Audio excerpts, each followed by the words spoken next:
Subscribe کیجیے ہمارے channel نور رضا کو اور بیل آئیکن کو پریس کیجیے جس سے آپ کو ہماری نیو ویڈیو کی نوٹیفیکیشن ملتی رہے۔ بہت سارے لوگ بہت ساری چیزوں کے ملنے پر یا بہت ساری چیزوں سے محروم ہونے پر افسردہ ہو جاتے ہیں، ان کی خوشی رخصت ہو جاتی ہے۔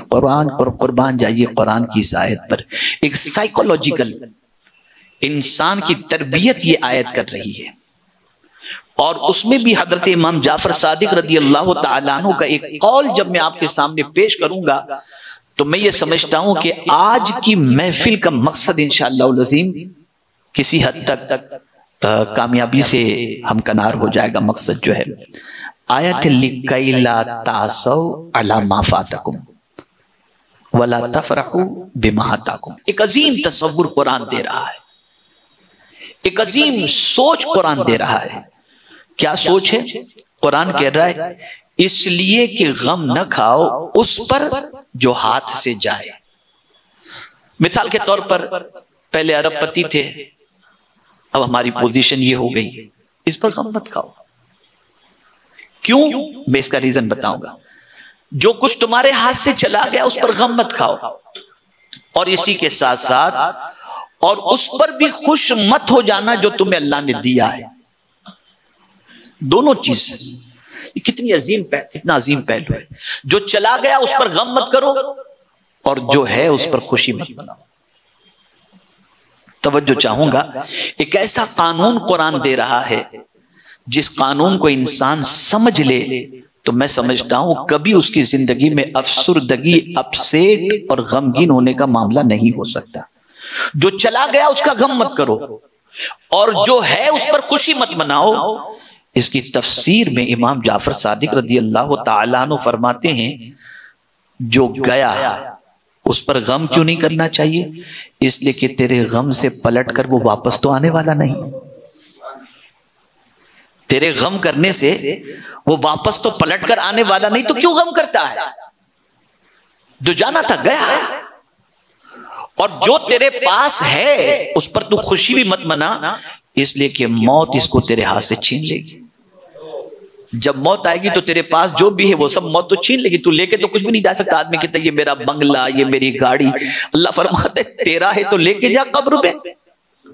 پتہ چلا کچھ بھی ہمارا نہیں ہے، کچھ بھی ہمارا نہیں ہے، جو کچھ ہے وہ اللہ کا دیا ہوا ہے۔ اب آدمی کنفیوژن کا شکار ہو جاتا ہے کہ یار پھر کیا، کیسے زندگی گزاری جائے، خوش کیسے رہا جائے؟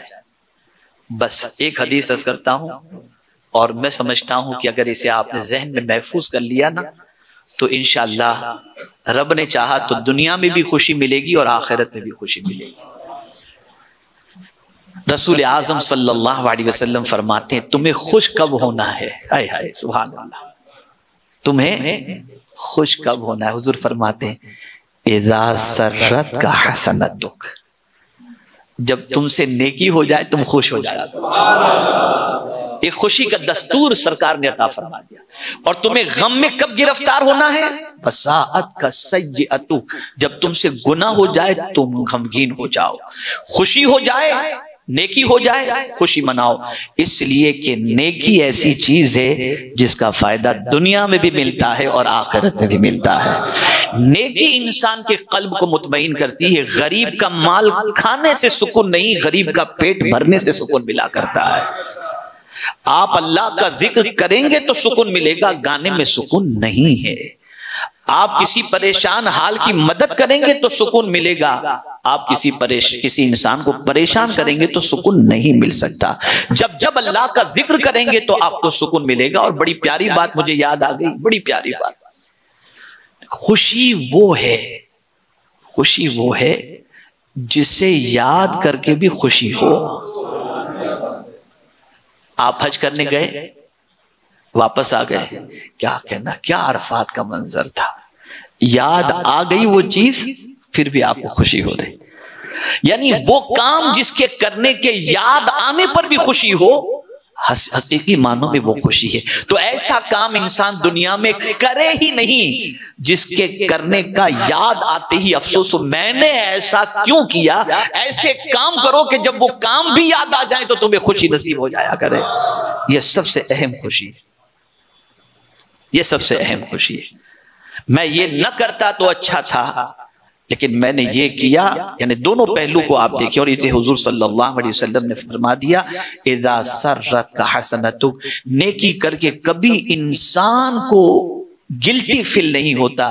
ہر بار نیکی یاد آتی ہے، اللہ تیرا شکر ہے میں نے رمضان میں اتنے قرآن ختم کر لیے، وہ زمانہ کتنا اچھا تھا، میں طاقت و توانائی والا تھا، کھڑے ہو کر نماز پڑھتا، سجدے کیا کرتا تھا. آدمی جب جوانی میں یہ ساری نیکی کرتا ہے تو یہ نیکی یاد کر کے اسے خوشی ہوتی ہے. مجھے افسوس کے ساتھ کہنا پڑتا ہے کہ بہت ساروں کی سوچ گناہوں کی وجہ سے اتنی خراب ہو گئی، اتنی خراب ہو گئی، اتنی خراب ہو گئی کہ اب وہ گناہ کو یاد کر کے سوچتے ہیں وہ کالج لائف کے گناہ کتنے اچھے تھے یار جوانی میں، اب تو دیکھو کتنا ٹینشن ہو گیا. یہ ان کی خباثت باطنی کا نتیجہ ہے. ایک آقا کریم صلی اللہ علیہ وسلم نے دستور عطا فرما دیا جب تم سے نیکی ہو تمہیں خوش ہونا چاہیے، اور جب تم سے گناہ ہو تب تمہیں افسوس ہونا چاہیے.